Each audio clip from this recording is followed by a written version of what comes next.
Hey guys, Zack here, and this is my review of Danny Phantom.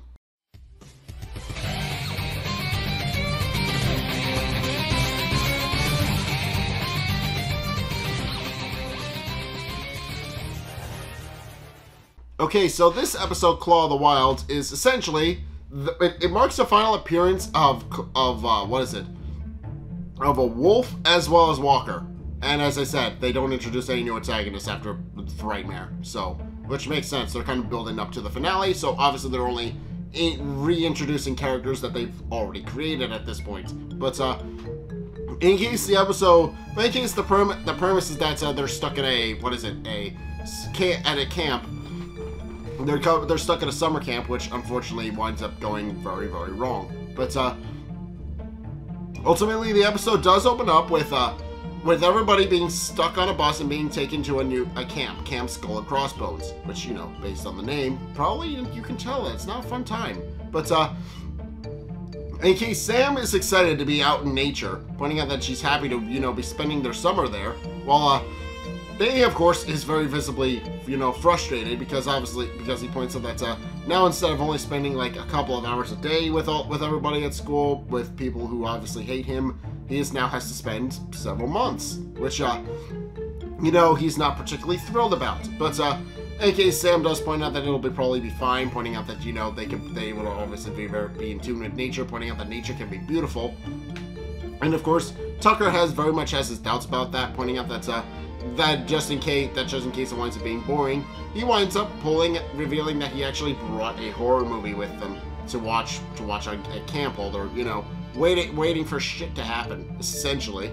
But in case it is at this point where they arrive at Camp Skull and Crossbones, and sure enough, it's on the coast of Lake Erie, which, you know, we've already established this concept with sea monsters and other things, so, you know, not a particularly great place to be bringing kids. But in any case, it is at this point where everybody files out and hopes that at the very least the counselor will be, you know, at least the counselors will be nice. But Danny also does note that the brochure is just a tad outdated because it looks very pretty in the photographs that were in the brochure and everything else, but when they actually get there, it is dilapidated with cabins and the mess hall and everything else just falling apart. And obviously Danny points out that he doesn't think it's a good place to be. Once again, he doesn't think it's a good place to be bringing kids. But it's not a good. It's just in general not a good place to be bringing kids. But it's at this point where they're very much horrified when Mr. Lancer and Miss Tetzlaff suddenly show up, and of course everybody is a little confused because they're hoping that that's not what they think it is. At which point Mr. Lancer and Miss Tetzlaff confirm their worst fears about how, yes, they are in fact their counselors for the entirety of the summer, which, you know, is a problem.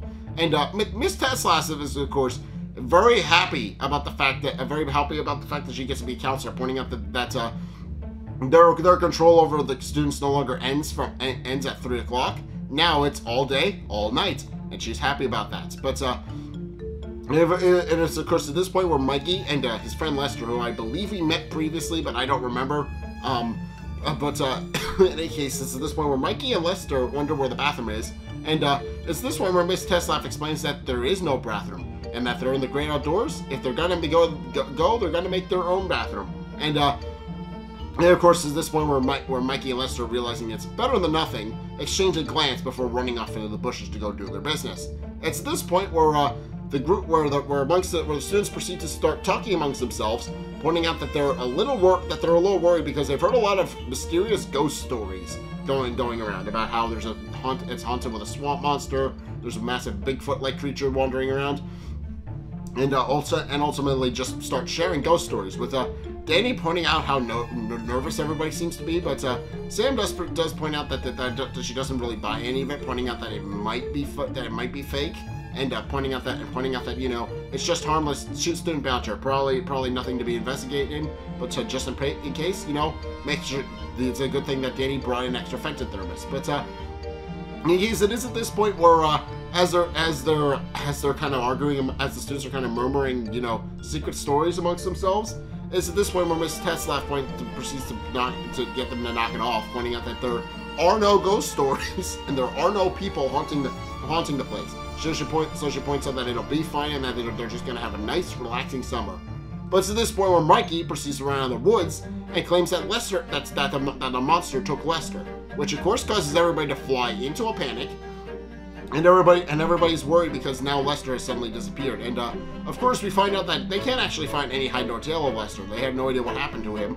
But ultimately concluding that it'll be fine, Miss Tetzlaff and Mr. Lancer do point out that they'll just continue business as normal. But in the time being, they are going to look for Lester and try to figure this out. But in any case, they then proceed to go because it's close to bedtime. They proceed to send all the students to bed, where of course Sam points out that it'll probably be fine, pointing out that she's more than happy to just spend the night in the woods. But then we find out that she actually got stuck in a cabin with Star and Paulina, and is a little bit less enthused. At which point she gets a knock on her window, and Sam and Danny and Tucker are there to ask her if she wants to sneak out and hang around. And of course Sam immediately comes outside, climbing out the window. But and it's at this point where Danny points out that he can't sit idly by while he worries about Lester and wondering if something happened to him that caused him to disappear. So he decides that ultimately what they're going to do is they're going to do a sweep of the campus,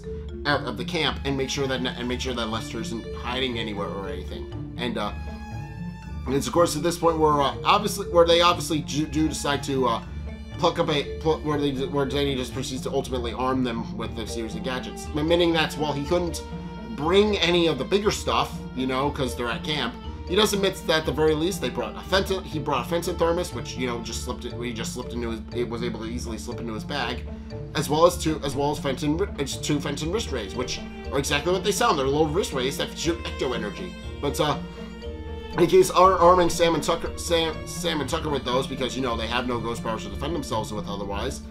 He then proceeds to lead everybody through the woods, and they start looking around, and Sam is surprised that Tucker is out and about, pointing out that he obviously claimed that he hated the woods. But Tucker then proceeds to point out that it was, as he puts it, better and worse in the cabin than it was out in the woods. At which point we find out that we get a flashback which revealed that he and Danny were being used to play hacky sack with what we find out is that Dash and Quan were doing the same thing Paulina and Star were doing, but playing hacky sack with Tucker and Danny's faces. So not particularly happy about going back to the cabin, but it's at this point where they ultimately do find something. They find Lester's camera, which they realize must have been abandoned out in the woods, and wonders what exactly could have happened to Lester that he just left his camera out and about. But it's at this point where they hear a rustling, and believing it initially to be Lester, they do wind up getting a better look at it. But this is the point where it's revealed to be a giant ghosty swamp monster thing that just appears out of the bushes.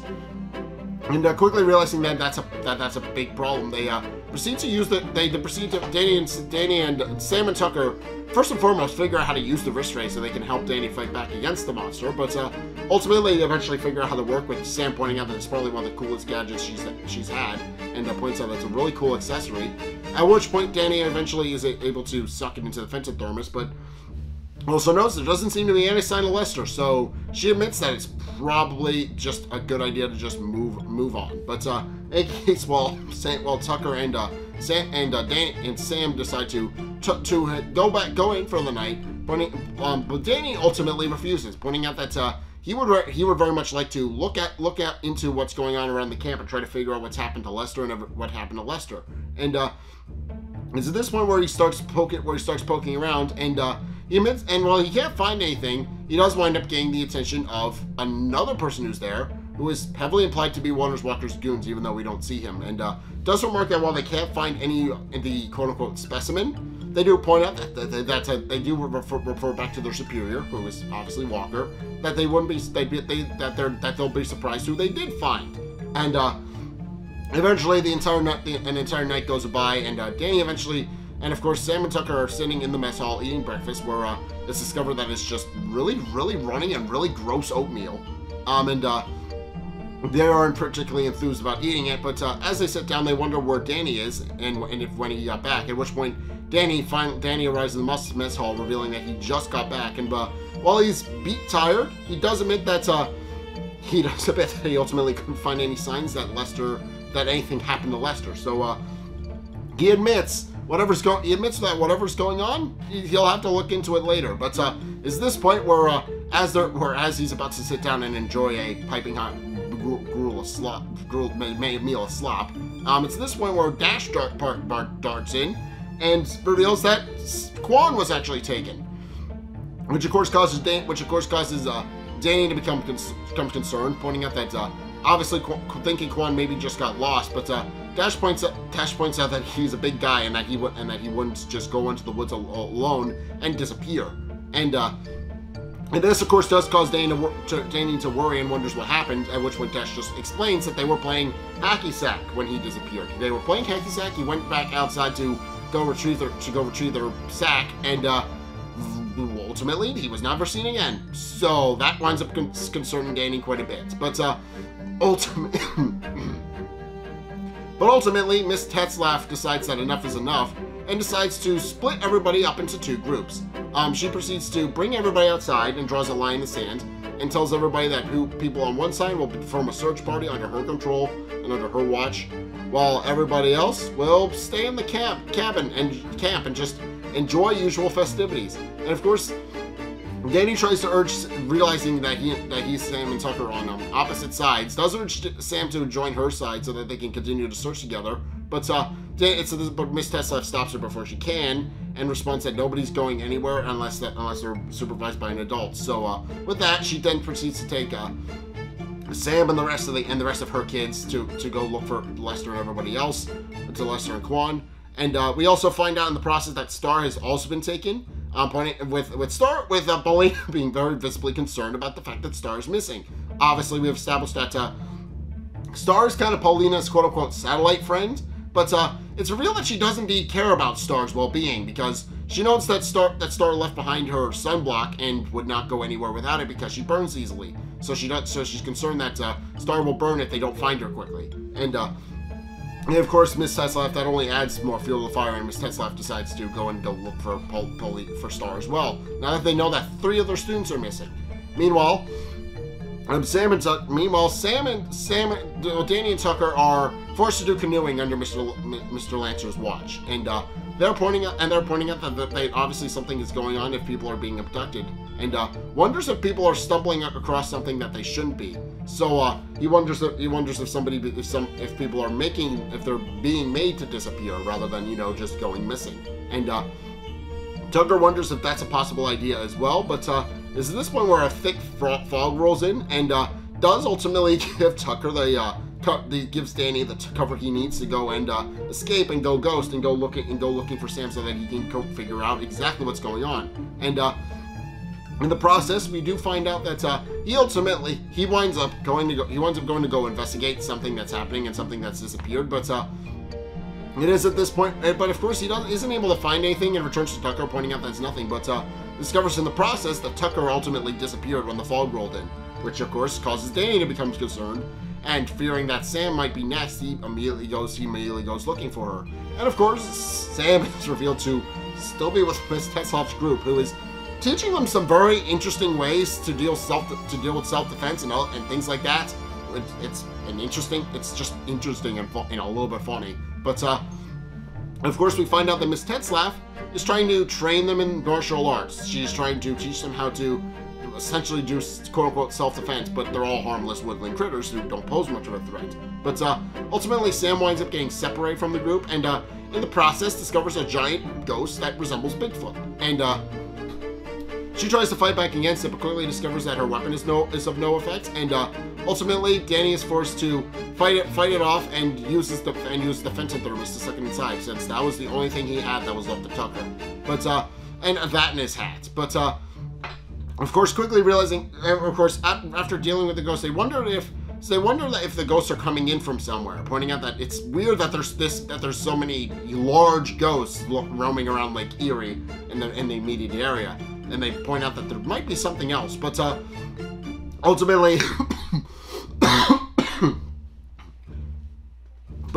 they don't wind up getting to get a good look into it, because at this point where they hear a rustling sound. And quickly and of course Danny immediately pulls out the fenton thermos, getting ready to fight in case whatever's coming out, because clearly there's yet another ghost showing up, but what we quickly find out is that it's actually Wolf. It's revealed that Wolf has appeared and is badly injured, so they bring him back to the camp to heal. And of course we find out that Sam knows how to make a basic healing salve from berries and other things. So she uses that to heal Wolf. And Wolf says in Esperanto that he's happy to see Danny again, while Danny responds in Esperanto because it's real that Tucker actually trained him up in Esperanto in between, sightings of Wolf. And that's it's good to see him too. And then proceeds to explain that Tucker taught him. But but to this point where Sam then realizes that maybe Wolf was ultimately the one to let all the ghosts in, pointing out that Wolf does have the ability to do that. He has the ability to open ghost portals, and realizing that is most likely the case, they do ask Wolf to take them to where Tucker and to where that portal is, but Wolf ultimately falls asleep because it's tired. But again, what we also find out is that in the process, Miss Tetzlaff is still leading a group, unaware that Sam has actually gotten separated from it, when they are suddenly attacked by Walker's goons who just kidnap them, which of course causes Sam and Danny to realize that they're the only ones left when nobody comes back and start panicking a little bit.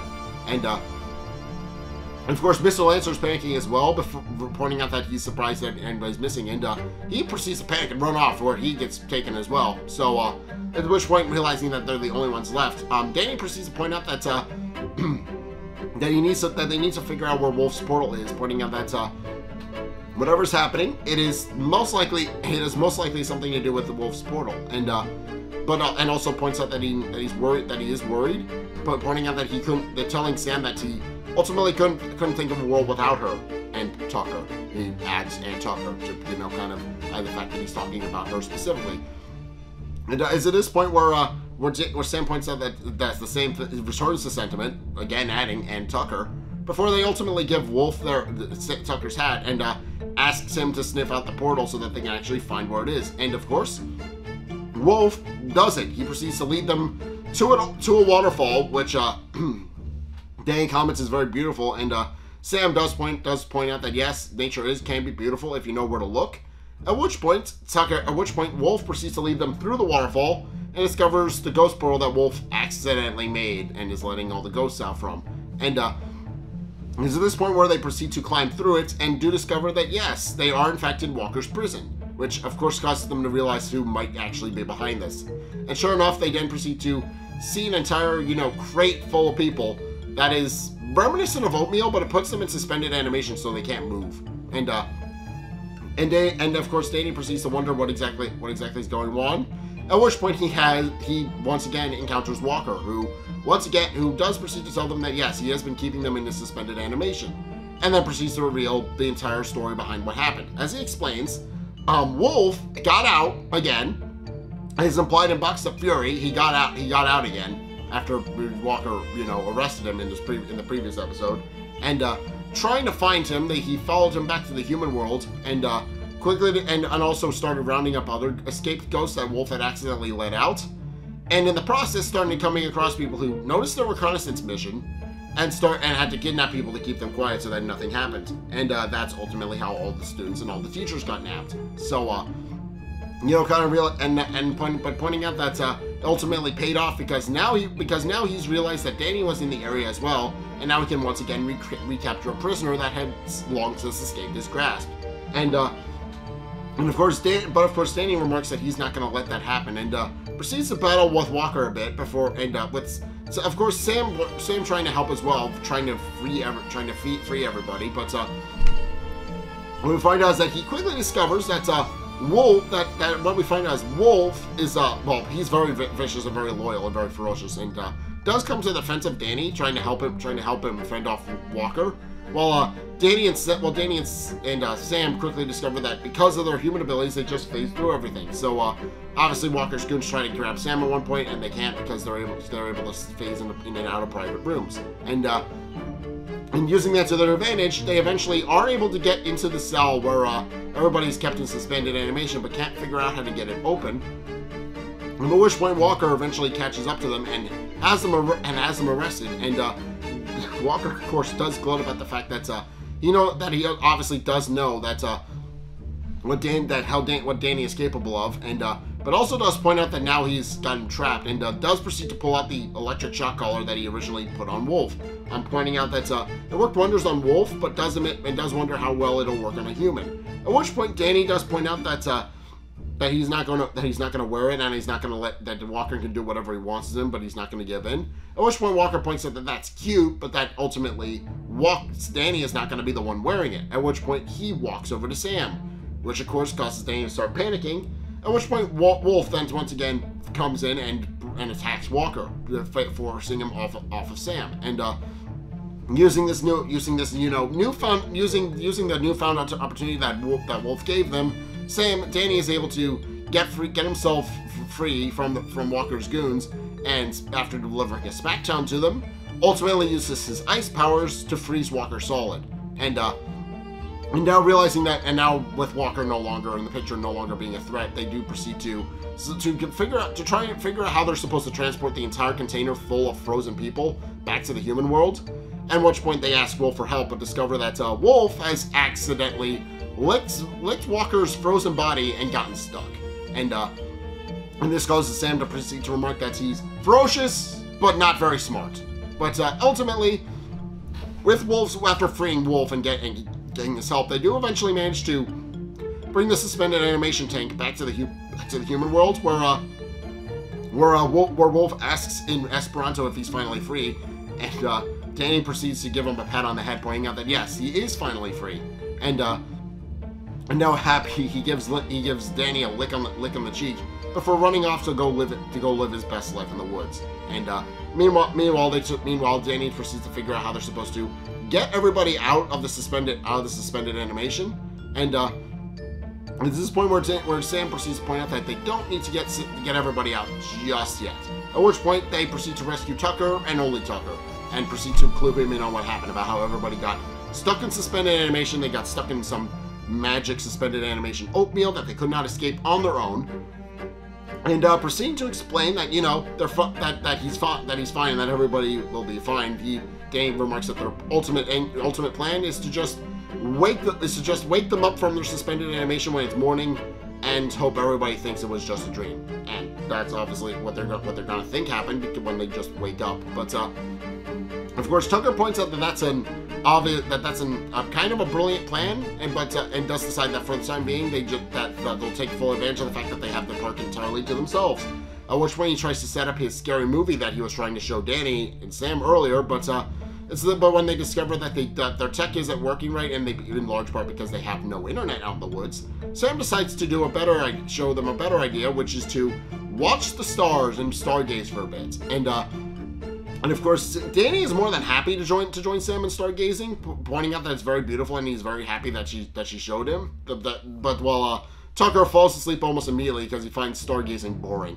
But ultimately deciding to watch the stars alone together, Danny and Sam then proceed to lean up against the log, watch the stars while they hear Wolf howling in the distance, and pointing out that they have a serenade. They then proceed to watch the stars together, and Danny puts his arm behind Sam again as the episode ends. So, obviously, very cute episode. Do like this episode, but yeah, this does give finality to the whole arc with Wolf.